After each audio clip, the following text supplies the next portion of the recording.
में था बचपन में, तो ये वहाँ स्कूल में पढ़ाया जाता था। अब जरा ये सबक को कॉलेज में ले आए, इतनी तरक्की थी। वो सबक ये था कि आज का इंसान पहले बंदर था, बंदर के बाद धीमे धीमे धीमे धीमे धीमे ये इंसान बन गया। जरा जोर से बोलो, पहले इंसान क्या था? जरा जोर से बोलो ना, बंदर था। कह रहे धीमे धीमे धीमे धीमे इंसान बन गया। तो मैंने चूंकि बेहस्ती सेवर पढ़ी थी, तो घर जाकर कहा कि बोला मास्टर साहब तो यूं कहते हैं कि आज इंसान पहला वांदरो होता, गुजराती में ये इंसान पहले बंदर था। तो फिर मैंने मेरी वालदा को कहा कि ये दीवा गांव में, हमारा गांव का नाम दीवा गांव के जंगल में इतने सारे बंदर हैं, तो हम लोग खुशकिस्मत बंदर हैं जो इंसान बन गए, और ये बेचारे बदनसीब बंदर हैं जो। मैंने मेरी वालदा से सवाल, क्योंकि मैं बेहस्ती सेवर पढ़ रहा था, बेहस्ती समर मुकम्मल की, तो बेहस्ती सेवर में लिखा है जानवरों के हुकूक में ये अल्लाह के रब मखलूक के बंदर, ये वो सब लिखा है बेहस्ती सेवर। तो वो पढ़ा था, तो मैंने सवाल की, तो मेरी वालदा ने क्या कहा कि बेटा सिर्फ गुजराती समझने के लिए, गुजराती ग्रामर पढ़ाने के लिए पढ़ाते हैं, उनमें बहुत सारी बातें झूठी आती है, ये कान से सुनकर ये कान से निकाल देने की, असल चीज वही है जो बेहस्ती सेवर में लिखा। तो दूसरे दिन मैंने मास्टर साहब को जाके कहा कि फिर आप सबका बात कहा कि मास्टर साहब को जाकर कहना, मेरी वालदा ने कहा। तो मैंने मास्टर साहब थे रमन साहब, मैंने उनसे कहा कि सर ये हमारी स्कूल के ऊपर भी जंगल में से बंदर आ रहे हैं, अगर हम लोग जो है पहले बंदर थे अब इंसान बन गए, तो ये बंदर जो है ये इंसान क्यों नहीं बन रहे हैं? देखिए ये कई 100 साल के बाद बनेंगे। मैंने कहा कौन जिंदा रहेगा कि देखेगा, अभी जो सवाल है उसका जवाब दो ना। ये बंदर इंसान क्यों नहीं बन रहे? हम बन गए इंसान, तो ये क्यों नहीं बन रहे? चुपचाप बैठ जाओ।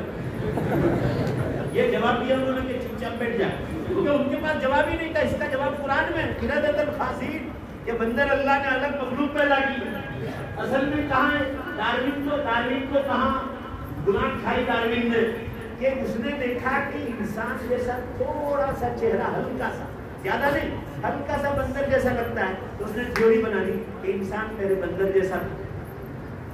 जिराफ या हजरत साहब को लिखो, जाम्बिया अफ्रीका के जंगलों में बहुत ऊंची गर्दन वाला जिराफ, आपके यहाँ भी जो है गवर्नमेंट के गार्डनों में ऊंची गर्दन वाला जिराफ, ये पहले बकरी थी और धीमे धीमे धीमे धीमे ये जो है जिराफ बन गया। और कहा अभी जो शेर है, शेर, लायन, टाइगर, कहा ये पहले बिल्ली थी और धीमे धीमे धीमे होकर ये जो है शेर बन गया। मैंने ये कहा, मेरे घर जाकर वालदा को कहा, मास्टर साहब को तो नहीं कहा, उसने मुझे धमका के चुप कर दिया कि चुपचाप बैठे।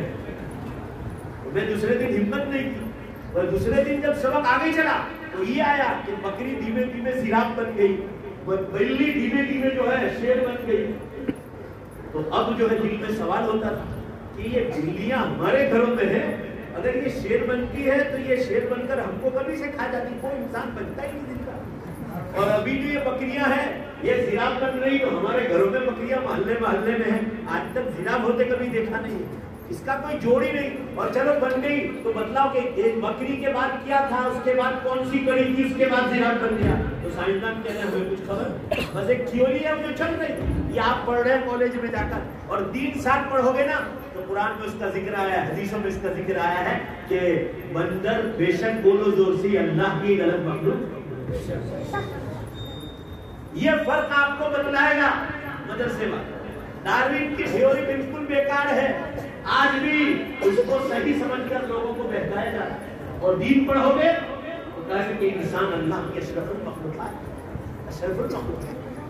तो मैंने ये बात पूरी आपको समझा दी। देखो ये बच्चे जो हाफिज़ कुरान हो रहे हैं, ये बच्चियां जो मोमिनात हो रही, उनके माँ बाप को, रिश्तेदारों को मुबारकबाद कहता हूँ। अल्लाह ताला आपकी औलादों को और ज्यादा आमीन को दुनियावी तालीम के साथ और दीनी तालीम से मालामाल। जीत नहीं होगा मुसलमानों, रोगे, कयामत सरों पर आ गई है। सुन लो, अल्लाह की कसम खाकर कह रहा हूँ, कयामत की बड़ी निशानियां शुरू हो गई है, छोटी निशानियां पूरी हो गई है। मुझसे पूछो, मेरा मुताला है ये लाइन का, साइंस में रोज पढ़ता हूँ। अभी आपके सामने अभी मैं यही देख रहा था, आपने देखा होगा बयान से पहले मैं मोबाइल देख रहा था, आज के अखबार पढ़ रहा था, अंग्रेजी में, हिंदी में, गुजराती में, वहां भी पढ़ रहा था, यहाँ भी पढ़ रहा था। मेरा मुताला है ये, छोटी निशानियां तमाम पूरी हो गई। उलमा ने 200 किताबें पिछले 11 वर्ष में 200 किताबें कयामत की निशानियों पर छप कर आई। मुख्तलिफ जबान। जरा जोर से बोलो ताकि सबक याद हो जाए। क़यामत की निशानियों पर 11 साल में कितनी किताबें छप कर रहे हैं? मेरा सवाल है उम्मत के सामने कि आज तक 200 किताबें क़यामत पर छप कर क्यों नहीं आई, अभी क्यों आई? इसका मतलब ये हुआ, बेशक बोलो कि क़यामत करीब आ गई। बोलो जरा जोर से, बेशक बोलो, क़यामत करीब आ गई। हुजूर सल्लल्लाहु अलैहि वसल्लम ने फरमाया था, जब दुनिया में झूठ, शराब, जुआ, नाच गान, धोखाबाजी, नाच रिश्वत, जुल्म, ज़िनाकारी और सूदी कारोबार आम हो जाएगा। उसके बाद ज़लज़ले, भूकंप और अर्थक्वेक क़यामत तक शुरू हो जाएगा। मैं भी आपको 1 मिनट में बता रहा हूँ आज के कुछ ज़लज़ले की। आपको मालूम है, अभी ये ज़ाम्बिया हाजी साहब से पूछो, मलावी में अभी 5 दिन पहले या 6 दिन पहले मलावी और मोज़म्बिक में ज़लज़ला आया 4.5 का, और ऐसी खड़ खड़ खड़ खड़। उन्होंने मुझे फोन करके बताया, मैं मलावी वालों, मेरे पास 1 लाख नंबर से इसमें एक नंबर में 945 नाम है, एक ग्रुप है, ऐसे 100 ऊपर ग्रुप है इसमें पूरी दुनिया में। जहाँ मुझे अल्लाह ले जाता है फौरन खबर आ जाती है। अब देखो, ये आपके मोबाइल में ऐप है, ऐप इसका नाम है अर्थक्वेक अलर्ट, धरती का आपको जगा रहे। अब ये मैंने मारा, अभी ये बतला देगा कि दुनिया में कहां कितने ज़लज़ले हुए।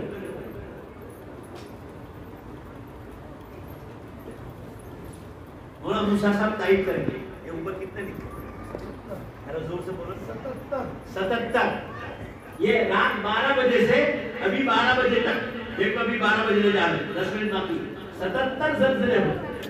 ये मलावी में आपको मालूम अभी हुआ 4.5 का, उससे 2 दिन पहले 3 दिन पहले ताइवान में हुआ, 1000 आदमी मर गए ताइवान, ये जापान के पास। उससे पहले 7.5 का जापान में हुआ, सिर्फ 40 आदमी मरे। ये अल्लाह की कुदरत है, छोटे ज़लज़ले में 1000 मारे और बड़े ज़लज़ले में 40 मारे। और उससे पहले 15 दिन पहले की बात, चीन, तिब्बत और नेपाल में 650 आदमी मरे, अभी 15 दिन पहले। गुज़िश्ता साल तुर्की में था, मेरे जाने से पहले ज़लज़ला हुआ। ये क़यामत की बड़ी निशानी ज़लज़ला। इनको जो नजर आता है वही कहेंगे, मगर कुरान और हदीस पढ़ोगे तो उसका असर जवाब कुरान में मिलेगा कि जब झूठ, शराब, जुआ, नाच गान, धोखाबाजी, नाच रिश्वत, जुल्म, ज़िनाकारी और जो है सूद और ब्याज के कारोबार आम हो जाए। देखो आप सब आम हो रहा है। ये मोबाइल के जरिए हमारी बच्चियां जो गुमराह हो रही, मोबाइल आप दे रहे हैं बच्चियों को, इसे बच्चियां गुमराह हो रही, इसका गलत इस्तेमाल हो रहा। ये तो अल्लाह की बहुत बड़ी नेमत है, इसलिए समझ लो क़यामत बहुत करीब है। अब मैं कुछ नहीं बोलूंगा, 4 निशानियां हो गई। धुआं निकल गया जो 25वें पारे में 2010 में आइसलैंड में निकला था। 10 दिन तक पूरा यूरोप, अमेरिका, फ्रांस उसकी पकड़ में था। 85% दुनिया के एयरपोर्ट बंद हो गए थे 10 दिन तक, 85%। और एक कंपनी को रोजाना $200 बिलियन का नुकसान था, और ऐसी हजारों कंपनियां जो सब फेल हो गई। आइसलैंड में हमारे वलसाड शहर का एक नौजवान रहता है, वो घर आया होता, मैं बयान के लिए गया तो कहा मौलाना 10 दिन तक हमारे खाने का ठिकाना नहीं था, मैं आइसलैंड में था, वेंटिलेशन नहीं खोल सकते थे, 1 मिनट में धुआं इतना तेजी से घर में कि घर में कौन रहता वो भी पता नहीं कैसा। और 10 दिन तक जो आटा था वो खत्म हो गया। इंडिया की तरह चक्कियां थोड़ी है महल्ले की चक्की पिसवा दो, वो तो बेचारे दुकानों से आटा लाकर तैयार था। कह रहे हैं कि नहीं था तो हमारे पास जो दाल वगैरह थी ना, उसको कूट कर हमने जो है खाया है, और अल्लाह ही जाने कि हमारे 10 दिन कैसे गुजरे। ये आइसलैंड में रहता है, ये धुआं आइसलैंड में निकला और 10 दिन तक इतना बड़ा धुआं निकला। मुझे बताओ तारीख में कभी इतना बड़ा धुआं निकला? मनमोहन की सरकार की, यहाँ अभी बीजेपी की सरकार है, उस वक्त अमेरिका में शादियां हो रही और इंग्लैंड वगैरह में, और यहाँ से गुलाब के फूल जाते हैं। गुलाब के फूल क्यों गुलाब के फूल जाते हैं? इंडिया के गुलाब में बहुत ज्यादा खुशबू है। और रात रानी की तो बात ही मत करो, रात रानी, और घर की रानियों की तो और कोई बात मत करो, वो भी स्प्रे लगाने लगी, दम दबा दम दम दबा दम, और स्प्रे लगा कर। आजकल देखो शादियों में आम हो गया है, क़यामत की निशानियों में है कि बंधन कर बाहर निकलेगी और खुशबुओं का इस्तेमाल करेगी, तो समझ जाना क़यामत करीब। जो जो जो इतने देखते हैं ना परफ्यूम, उनको जाके पूछो मुस्लिम लड़कियां कितनी लेने जाती हैं, आप पूछो। और हम लोग जो है उनको स्कूल के नाम पर आजाद छोड़ रहे, जॉब के नाम पर आजाद छोड़ रहे। तो ये गुलाब अमेरिका जा रहे, क्यों? क्योंकि अमेरिका इंग्लैंड के गुलाब है ना, अजब तो माफ कर, नाक में भी घुसा दो तो भी खुशबू नहीं आती। सबको खबर, नाक में भी घुसा इल्ला माशाल्लाह किसी के घर हो। तो यहाँ से जा रहे थे, इंडिया के सारे एयरपोर्ट पर गुलाब सड़ गए, एक भी प्लेन नहीं गया 10 दिन तक, तो गुलाब सड़ गए। इंडिया सरकार को रोजाना 50 करोड़ का नुकसान था, 10 दिन का कॉन्ट्रैक्ट दिया, 50 करोड़ का रोज का। ये अखबार में है, मनमोहन सिंह की सरकार, ये धुआं निकल गया। 3 बड़े जलजले हो गए कि साइंसदान कह रहे कि सूरज पश्चिम से निकलने में तैयार है। चलो छोड़ो साइंस को, हम लोग उस पर ईमान नहीं रखते। 2037 पर ईमान नहीं रखना, वो तो अल्लाह के हाथ में सूरज 2040 या 50 तक ले जावे, और हो सकता है 37 से पहले भी वेस्ट से निकाल दे। ये तो अल्लाह के हाथ में। जोर से बोलो, किसके हाथ में? मगर बुखारी शरीफ में हदीस आई है कि कयामत से पहले अल्लाह ताला ईमान वालों को कयामत की निशानियां ख्वाब में बतलाना शुरू कर। आप तो बोलते ही नहीं हो, आप तो मौत का जिक्र नहीं करते, कयामत का जिक्र क्या करेंगे? मौत कयामत का जिक्र करने से उम्र में बरकत होती है, हदीस में आया है। हदीस में आया मौत का जिक्र करना चाहिए, कयामत का हदीस में उम्र में बरकत होती। कितने मुसलमान मुझे बतला रहे, औरतें अपने घर के महरम को कहकर मेरे पास कहलवाते कि वो मौलाना कयामत की निशानी पर बोलते हैं, आप इनको कहो कि उन्हें ख्वाब देखा। लोग अभी ख्वाब देख रहे हैं कि सूरज वेस्ट से निकलना। दारुल अरबिया माटी वाला भरूच में उस्ताद है झारखंड के, अरे मौलाना सोहराबुद्दीन साहब, उनके बेटे मौलवी बिलाल साहब वो मेरे पास आए और कहा कि मेरी जवान बहन उसने ख्वाब देखा कि हज़रत ईसा अलैहिस्सलाम सीरिया पे जाने ऊँटों पर उतरे, और कहा मैं भी वहाँ सीरिया पहुंची हुई थी। उनके साथ 2 इंसानी शक्ल में बहुत लंबे ऊंचे इंसानी शक्ल में थे। तो मैंने पूछा कि मन हरा मन अंत, आप कौन है? तो हज़रत ईसा अलैहिस्सलाम ने फरमाया कि अरे ईसा वहादैनिल मलकैन, मैं ईसा अलैहिस्सलाम हूँ और ये मेरे साथ अल्लाह का फरिश्ता है। कहा आप कहाँ हैं? यहाँ। तो कहा हमारे उतरने का वक्त करीब। हदीस में आया है कि मुल्क शाम फतह होगा, उनके शाम फतेह होगा, उसके बाद हजरत ईसा अलैहिस्सलाम की आमद होगी। पूरा मजमा बेशक बोलो, उनके शाम मुसलमानों के हाथ में आ गया कि नहीं आ गया? ये तैयारियां हो रही है। फलस्तीन के जो हालात हदीसों में है कि दोबारा फतेह होगा। देख लो, अमेरिका को और नाटो को हाथ जोड़ के माफी मांगना पड़ा और कहा जंगबंदी बंद कर। जमीन पर भी माशाअल्लाह बोलो, सुभान अल्लाह बोलो, दोस्त जमीन पर भी जीत गए। 25-50 हजार शहीद हो गए, मगर बोलो अल्हम्दुलिल्लाह सुभान अल्लाह बोलो, मुसलमानों की जीत होगी। उनके 4 कैदी छोड़ने पर मजबूर हुए कि हम तुम्हारे 300 कैदियों को छुड़वाए। ये हालात, ये सब हालात आज जो लिखा वो होता। इसलिए कयामत आएगी, जब आएगी तारीख अल्लाह ने किसी नबी को नहीं बतलाई, मैं क्यों बतलाऊंगा? हम इतना जरूर कहते हैं कि चंद बरस में अल्लाह दुनिया को समेटने वाला है, भूखे उड़ा दे। समझ जा, 200 धरती का मोहर, छोटी निशानियां पूरी हो गई, बड़ी निशानियां शुरू हो गई। इसलिए अपनी मौत से पहले मेरे आखिरत की तैयारी करो। रमजान आ रहा है, बात पूरी हो गई, 2-3 मिनट में खत्म कर दूंगा।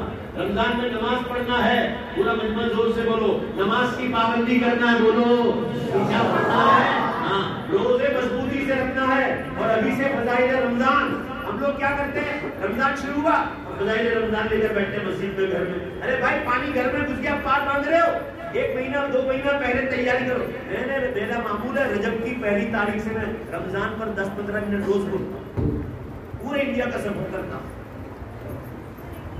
अभी से बोलना शुरू करो। बेरोजादारों को रोजे की तनकीद करो, जो नमाज नहीं पढ़ते उनको तनकीद करो, जो तरावी नहीं पढ़ते उनको तनकीद करो, जो ज़कात नहीं निकालते उनको समझाओ कि 1 लाख रुपए पर 2500 रुपए ज़कात वाजिब है। और खैरात भी शुरू करो, नफल खैरात। रमजान के अलावा लाख रुपए खर्च करोगे, रमजान का 1000 रुपया लाख रुपए से बढ़ जाए। एक नफल पढ़ो, फर्ज का सवाब, फर्ज अदा करो, 70 फर्ज का सवाब। तो बुखारी की हदीस में सुन लो, बुखारी की हदीस में, इसने रमजान में उम्रा किया, ऐसा समझो रसूलुल्लाह सल्लल्लाहु अलैहि वसल्लम के साथ हज अदा किया। कोई छोटी मोटी नहीं है। और रमजान हमारा छूट जाए, कुरान की तिलावत करो, जिक्रुल्लाह करो, इस्तिग़फ़ार करो, हैं गुनाहों से बचना दो। हम झूठ बोले, गीबत करें, अल्लाह ताला ने फरमाया मुझे ऐसे रोजों की कोई जरूरत नहीं जिसमें झूठ बोला जाए, गीबत की जाए या झगड़ा किया जाए। झगड़े की वजह से शबे कदर उठा दिया अल्लाह। 2 अल्लाह ताला वो रात फिक्स करने वाले थे बुखारी में, मगर 2 मुसलमान झगड़ा कर रहे थे, झगड़े की वजह से अल्लाह ने रात उठा ली और फिर हुक्म दिया कि 5 रातों में तलाश करो। पूरा मजमा बोलो, कितनी रातों में? 21, 23, 25, 27, 29, बस बात खत्म हो गई। जरा इंशाअल्लाह